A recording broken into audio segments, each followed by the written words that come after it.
भर्ती मामले से अब जुड़ी खबर है, जहां पेपर लीक के बाद अटकी भर्तियां पर आयोग जल्द फैसला लेगा। वन दरोगा भर्ती, सचिवालय सुरक्षा, संवर्ग रक्षक भर्ती पर तलवार लटकी है। इन भर्तियों की जांच एसटीएफ और जांच लगभग पूरी हो चुकी है, लेकिन आयोग ने अभी तक यह भर्ती रद्द नहीं की, जिस पर आयोग अगले 15 दिन में फैसला लेगा और उन पर भर्ती प्रक्रिया शुरू की जा सकती है।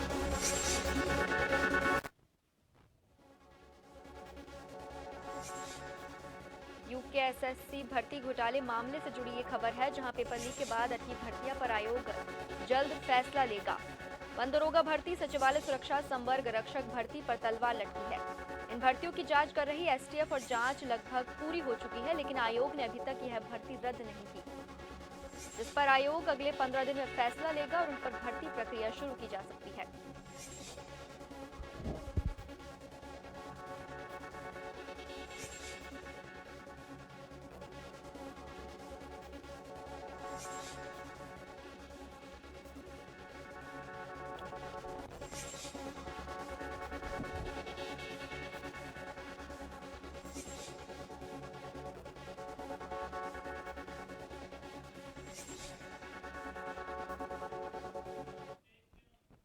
और इस खबर पर अधिक बातचीत के लिए मेरे साथ फोन लाइन पर जुड़ चुके हैं हमारे bureau chief SN Pant. SN Pant, जो यूकेएसएससी मामला घोटाला मामला सामने आया था, उसमें कई भर्तियां रद्द कर दी गई थी। जानना चाहूंगी ये भर्तियां वापस कब से होने का अनुमान है? बिल्कुल, आपको बताना चाहूंगा, उत्तराखंड अधीनस्थ सेवा चयन आयोग की जो भर्तियों का मामला है, दरअसल इस पर एसटीएफ यानी यूके ट्रिपल एससी के जरिए जो भर्ती परीक्षाएं उत्तराखंड में कराई जा रही थी और तत्कालीन मुख्यमंत्री से लेकर वर्तमान मुख्यमंत्रियों ने बकायदा यूपी ट्रिपल एससी के जरिए 27,000 भर्तियां उत्तराखंड में कराने का वादा उत्तराखंड के प्रशिक्षित बेरोजगारों को किया था। और इसी कड़ी में चाहे वो वन दरोगा भर्ती हो, सचिवालय सुरक्षा संवर्ग भर्ती हो या पीआरडी जवानों की भर्ती हो, या यूं कहें कि जो प्रशिक्षित बेरोजगार जिस उम्मीद के साथ इंतजार करते हैं, उम्मीद करते हैं कि सरकारी सेवा में जाने का उनका एसएससी के जरिए एक मौका मिलेगा, वो लोक सेवा आयोग और संघ राज्य सेवा आयोग के जरिए उनको मिलता है। और ऐसे में जब भर्तियों में धांधली की बू आने लगती है तो मामले कोर्ट में चले जाते हैं, अदालत में चले जाते हैं, या फिर उनमें घोटालों की संलिप्तता पाए जाने के बाद उसको रद्द कर दिया जाता है, जिसको क्योंकि अब एसटीएफ जांच कर रही है, तो एसटीएफ ने जो जांच अपनी की है उसमें लगभग पूरे तरीके से संपूर्ण होने वाली है। लेकिन जांचों के साथ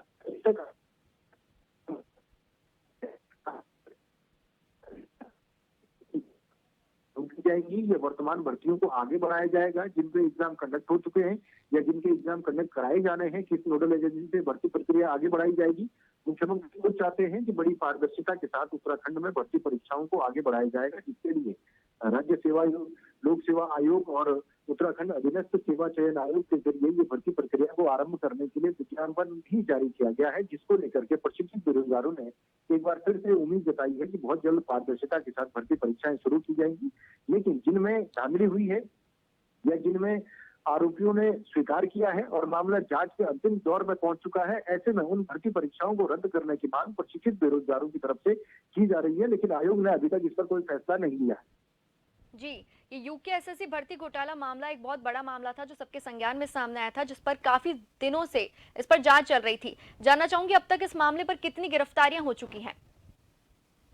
देखिए, जिस तरीके से गिरफ्तारियों का सवाल है, उत्तराखंड अधीनस्थ सेवा चयन आयोग में जो भर्ती परीक्षाएं की गई थी उनमें जिस प्रकार से धांधलियां हुई थी और एक के बाद एक गिरफ्तारियां, यानी बड़े सफेद पोस्ट का नाम उसमें उजागर हो रहा था, जिसके बाद गिरफ्तार किए। हालांकि कई सारे गिरफ्तार जो आरोपी थे वो जमानत पर बाहर आ चुके हैं, लेकिन वो एक अदालत का एक प्रोसेस है और उस प्रोसेस के तहत वो जो कोर्ट की कार्रवाई है वो आगे बढ़ रही है। लेकिन इतना जरूर है कि मुख्यमंत्री ने इस पूरे प्रकरण के लिए जब एसआईटी के गठन के साथ साथ एसटीएफ को जब इसकी जांच दी थी, तो एसटीएफ ने इस पूरे मामले की तह में जाने के बाद इसके सार उत्तराखंड ही नहीं बल्कि उत्तराखंड से लगे हुए जो दूसरे राज्य चाहे हिमाचल है, बिहार है, उत्तर प्रदेश है, दिल्ली है, हरियाणा है, यहाँ तक इसके जब तार जुड़े तो पुलिस की अलग अलग टुकड़ियां बनाकर के एसटीएफ ने अलग अलग स्थानों से, अलग अलग जिलों से, अलग अलग प्रदेशों से गिरफ्तारियां इन अभियुक्तों की है, जिसके बाद हालांकि मामला अदालत में है और लगातार अब सरकार चाहती है और एसटीएफ भी चाहती है इस पूरे मामले का पटाक्षेप किया जाए और जब इसकी क्लोजर रिपोर्ट लगेगी तो उसके बाद ही आयोग तय करेगा कि क्या वाकई में इन भर्ती परीक्षाओं को नए सिरे से शुरू कराना है, या जो भर्ती परीक्षाएं हुई थी उनमें जो गलत थे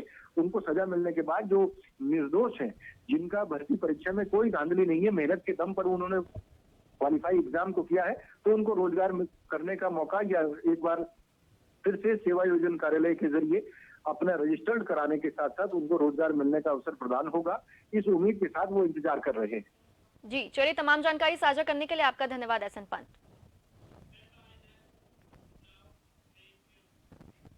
वहीं देहरादून में रोडवेज कर्मचारियों ने आंदोलन